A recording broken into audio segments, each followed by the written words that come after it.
1 2 3 4 5 500 बना है। आज फिर मुझे कोई मुनाफा नहीं हुआ। 600 का तो मैं चिकन लाया था। क्या फायदा ऐसे धंधे का जिसमें मुनाफा ही ना हो। सारा दिन चिकन बिरयानी बनाकर बेची है और शाम को खाली हाथ ही घर जाना होगा। फिर दूसरे दिन चिकन बिरयानी बेचने वाला इंसान अपनी दुकान पर बैठा हुआ था के पास में काफी सारे कौवे दाना खा रहे थे, जिन्हें देखकर उसे एक विचार आता है। ये कौवे बड़े हैं, इनका आकार भी चिकन जैसा ही है। क्यों ना मैं इन कौवों को पकड़कर चिकन की जगह इस्तेमाल करूं, किसी को क्या मालूम होगा। ऐसा सोचते हुए वो इंसान एक जाल लगा देता है। थोड़ी देर बाद उसमें 3-4 कौवे फंस जाते हैं। वो उन कौवों को काटकर बिरयानी में चिकन की जगह डाल देता है। चिकन बिरयानी बड़ी स्वादिष्ट चिकन बिरयानी। आज तुम्हारे चिकन में वो पहले वाली बात नहीं है, बहुत सख्त मांस है आज चिकन का।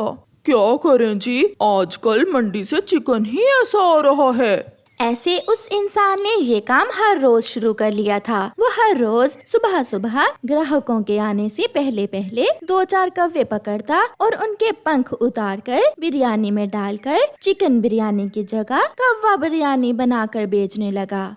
एक दिन गोरी कौवी और कालू कौवा भी उसी दिशा में आ जाते हैं। एक जगह काफी सारा दाना देखकर वो दाना खाने के लिए उतरते हैं और उस इंसान के जाल में फंस जाते हैं। मैंने तुम्हें कहा भी था कि इस दिशा में ना लेकर जाओ मुझे। कभी किसी ने कौवों को भी पकड़ा है? मैं तो खुद हैरान हूँ, ये इंसान हम कौवों का क्या करेगा। इतने में वो इंसान आता है और जाल से 2 कौवे निकालकर उन्हें काट लेता है। गोरी और कालू बच गए थे। वो ये सब देखकर बहुत डर जाते हैं। तो इसका मतलब हमें अब इंसान चावलों में डालकर खा जाएंगे। नहीं कालू, कुछ करो, मैं मरना नहीं चाहती, प्लीज मुझे बचा लो।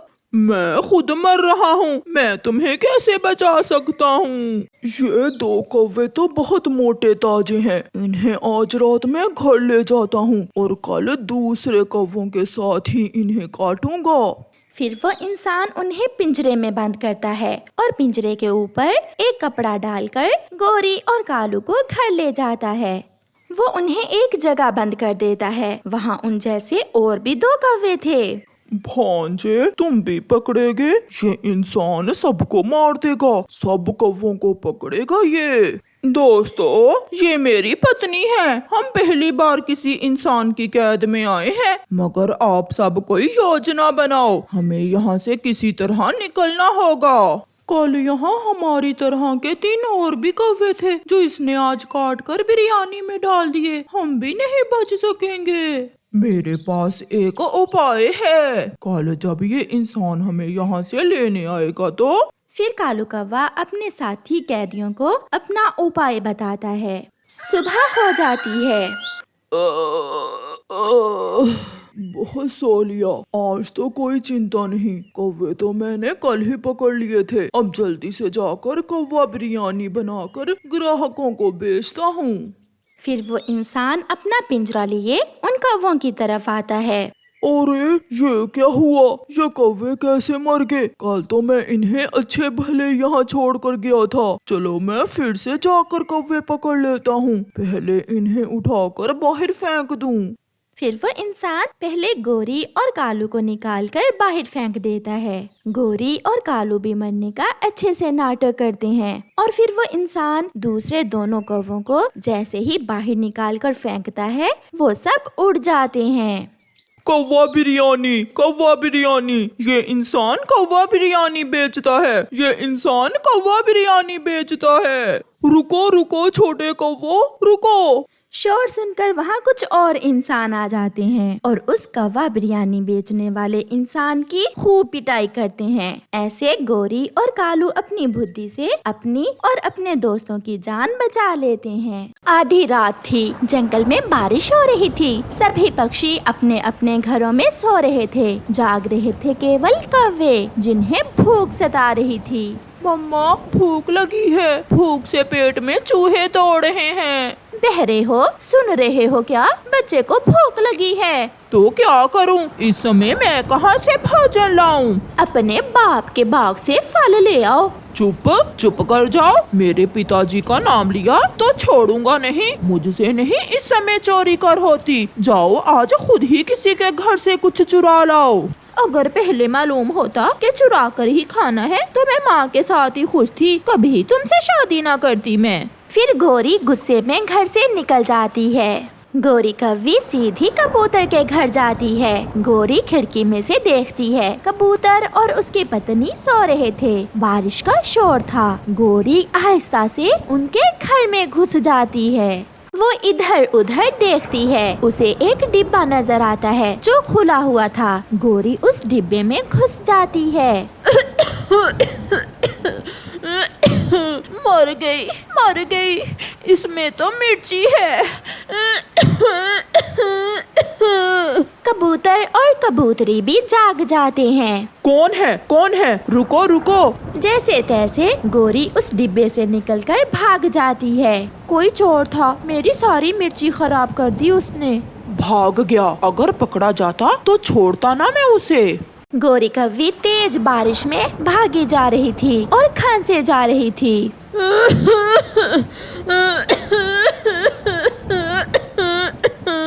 फिर वो एक जगह रुककर बारिश के पानी से अपनी आंखें और मुंह धोती है, जिससे उसे कुछ सुकून मिलता है।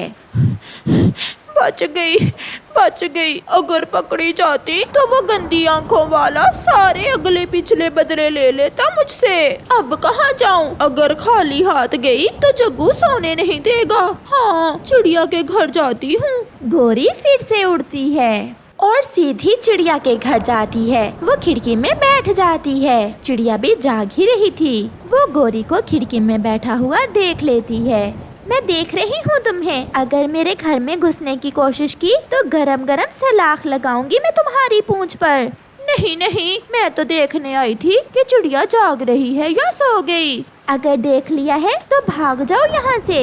गौरी वहाँ से उड़ जाती है। अब कहाँ जाऊँ? ये चिड़िया तो बहुत सियानी हो गई है। हाँ, मिठू के घर जाती हूँ। पापा, भूख लगी है। मम्मा अभी तक नहीं आई, मुझे कुछ खाने को दे। ये गौरी कहीं पकड़ी तो नहीं गई आज, जो अभी तक लौट कर नहीं आई। जग्गू बेटा, आप इंतजार करो, मैं अभी आपके लिए कुछ लेकर आता हूँ। कालू कौवा, जो पूरा डाकू था, वो अपने मुंह पर कपड़ा बांध लेता है और घर से निकलता है। मिट्ठू तोते के घर में जाता हूँ। ऐसी बारिश में तोता और तोती तो मजे मजे से सो रहे होंगे। मिट्ठू के घर में गेहूं के दाने थे। गौरी कव्वी मिट्ठू के घर में घुस जाती है। पहले पेट भर के दाना खा लेती हूँ और फिर बाद में जग्गू और कालू के लिए ले जाऊंगी। ऐसे गौरी वहाँ बैठकर दाना खाने लगती है। तोता और तोती तो गहरी नींद सोए हुए थे। कालू कौवा मिट्ठू के घर में आ जाता है। वो खिड़की से देखता है और चुपके से मिट्ठू के घर में घुस जाता है। कालू को देखकर गौरी डर जाती है। भूत भूत भूत। मम्मा, मैं हूँ गौरी, मैं हूँ कालू। तोता और तोती भी जाग जाते हैं। सबसे पहले मिट्ठू तोता जल्दी से खिड़की बंद करता है और फिर उठाता है अपना डंडा। अपने मुंह से कपड़ा हटाओ। मम्मा, मैं तो अभी आया हूँ। गौरी पहले से आई हुई है। मेरे सुंदर भाई मिट्ठू, तुम्हारी चोंच कितनी सुंदर है। मगर मिट्ठू जोर का एक डंडा गौरी के लगाता है। हाय, मर गई मिट्ठू। मैं तुम्हारे पाँव पकड़ती हूँ, मुझे छोड़ दो। इसे मारो, इस कालू को। अगर ये कमा कर लाए तो क्यों मैं दूसरों के घरों में चोरियाँ करूँ। तुम दोनों ही बेशर्म हो। मिट्ठू जी, जाने दो इन्हें। नहीं हरियाली, तुम नहीं जानती, ये बहुत दुष्ट कौवे हैं। आज मैं छोड़ूंगा नहीं इन्हें। फिर पूरे घर में मिट्ठू डंडा लिए पीछे पीछे, कौवा और कव्वी आगे आगे। ऐसे उनकी खूब पिटाई होती है।